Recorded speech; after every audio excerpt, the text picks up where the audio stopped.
All right, today we are going to take a look at the law of sines, which I'm calling 8.4, but is really 8.3 in the iBook. So if you want to follow along in the iBook, that's where we are right now. So we're going to start by looking at this triangle. It says begin by looking at the right triangle ACD. So this kind of purple one over here. It says find an equation for the length of f using a right triangle relationship for sine. So we want to find f. And if we want to use a right triangle relationship, we need to go opposite of f because we're looking at a right triangle relationship for sine. Sine is the opposite side in the hypotenuse. So what I'm thinking is the sine of A is equal to f, that opposite side, divided by b, which would be the hypotenuse of that triangle. All right, so then we're going to take b and multiply it over because we want to write this in terms of f. So we're going to do that. And now we have b sine of A is equal to f. And that's what it's asking us to do there. In the second question here, it says, now look at right triangle BDC. Find an equation for the length of f using a right triangle relationship for sine. Again, we're looking for this angle, or side f right here. So if we want sine, we need to go opposite of that side. So it's going to be sine B.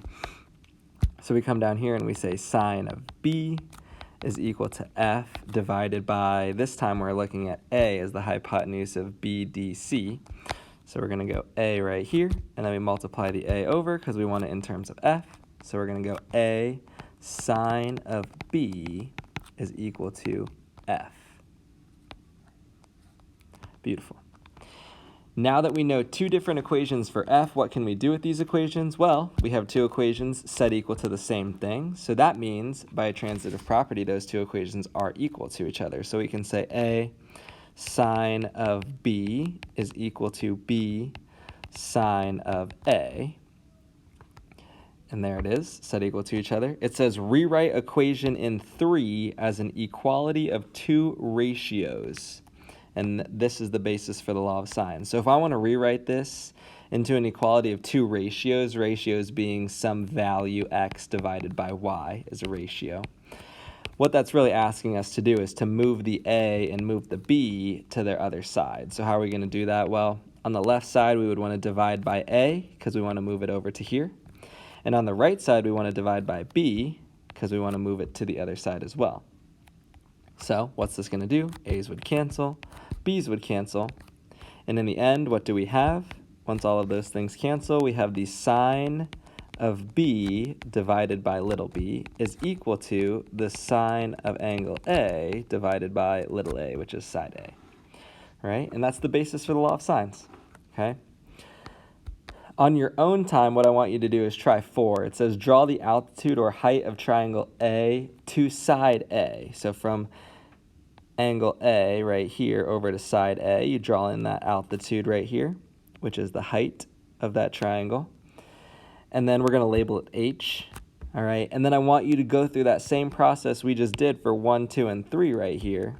And I want you to try it with question number 4 and that labeled height right there, okay? What this will do is it will set you up to see what the law of sines actually is. So the law of sines states that sine A divided by A is equal to sine B divided by B. And what you would see if you do the last question is that you're also going to see that sine B over B is equal to sine C over C. And what this is basically saying that all of these ratios are equal to each other in a triangle. So if you take the angle, this be the angle, and the side opposite of it, and you take another angle on the side opposite of it, you can set those things equal to each other using sine. And that is the law of sines.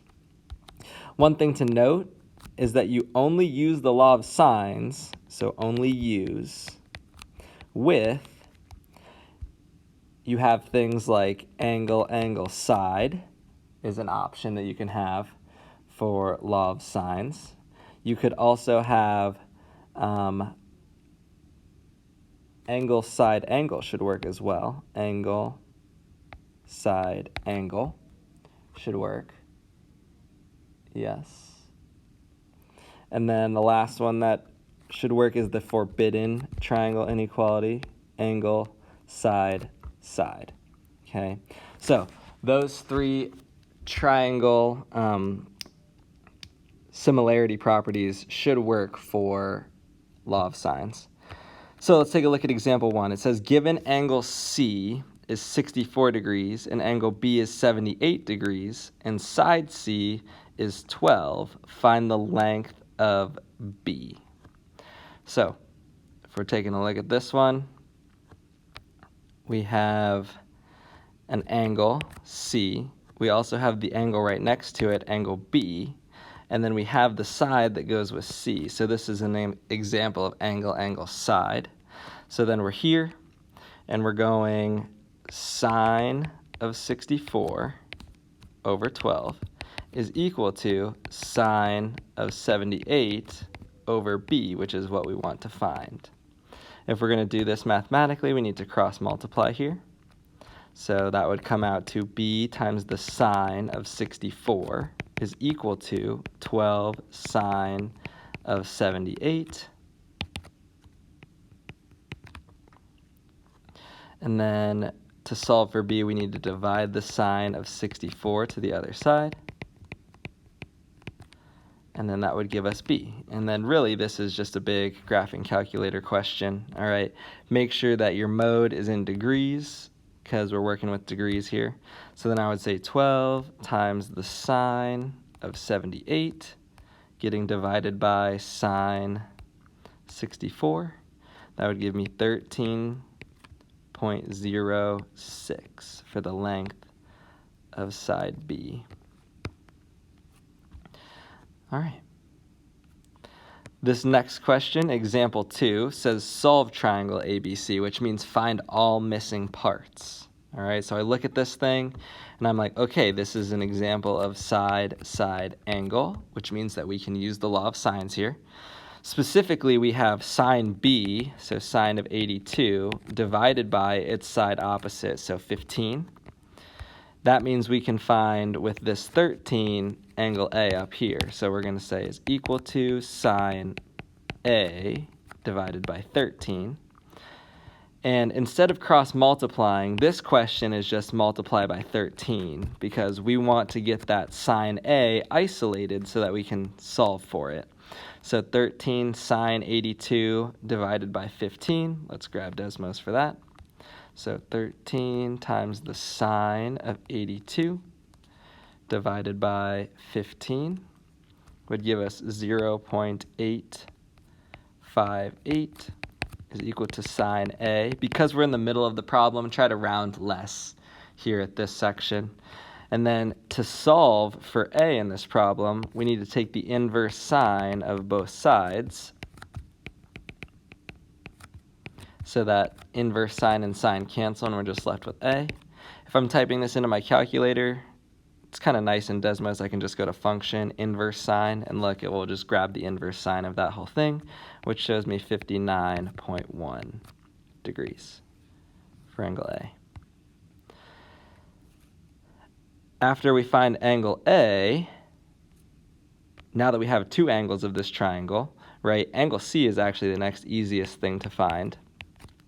Because in a triangle, there's 180 degrees, right? So I'm going to say 180 minus 59.1 minus 82.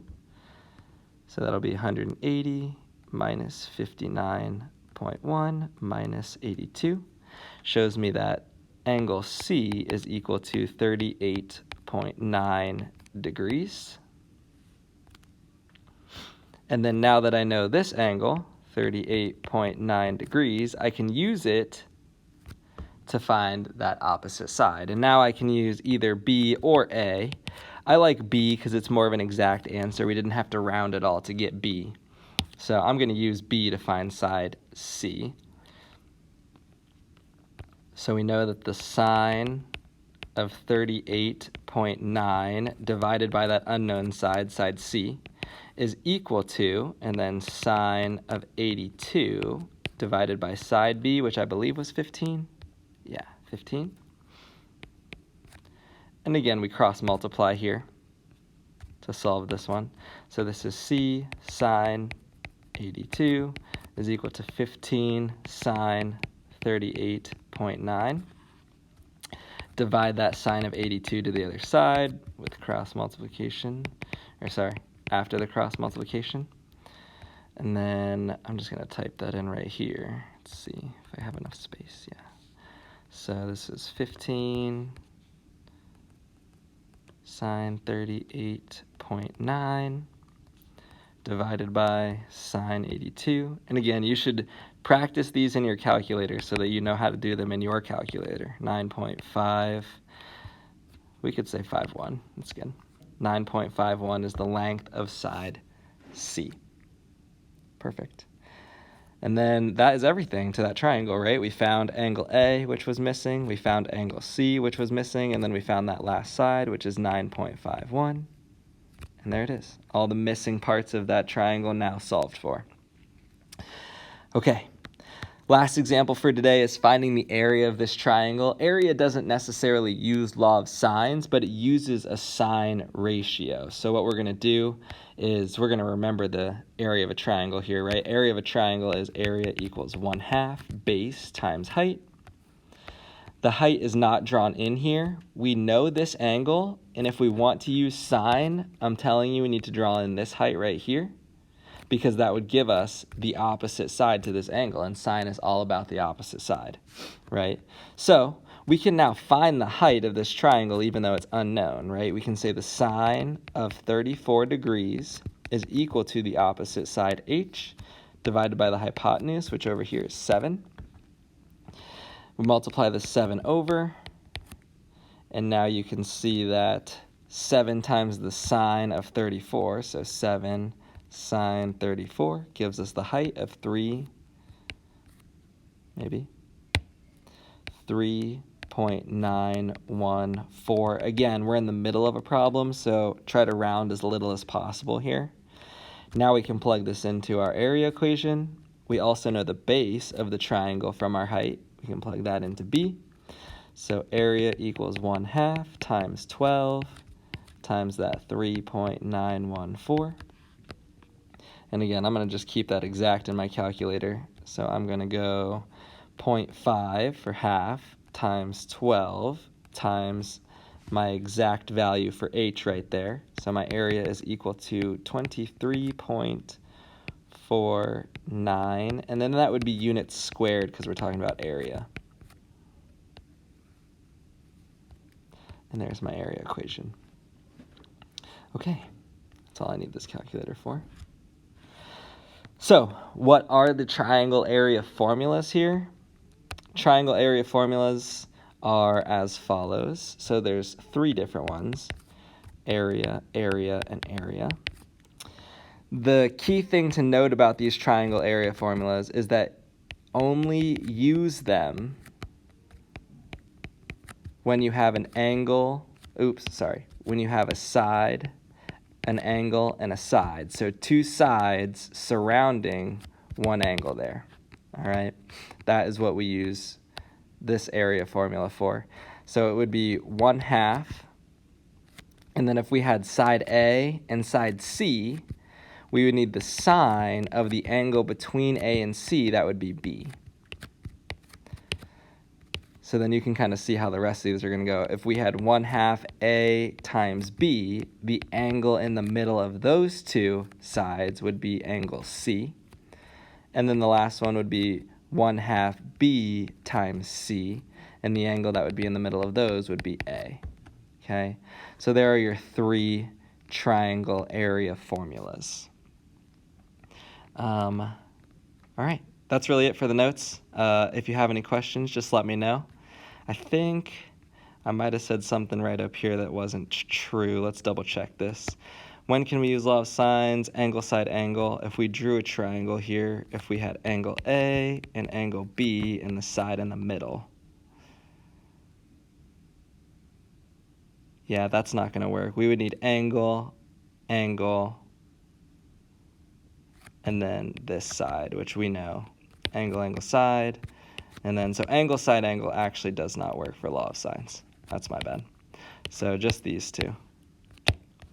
Angle, angle, side, and angle, side, side. All right, sweet. Any questions, just email me.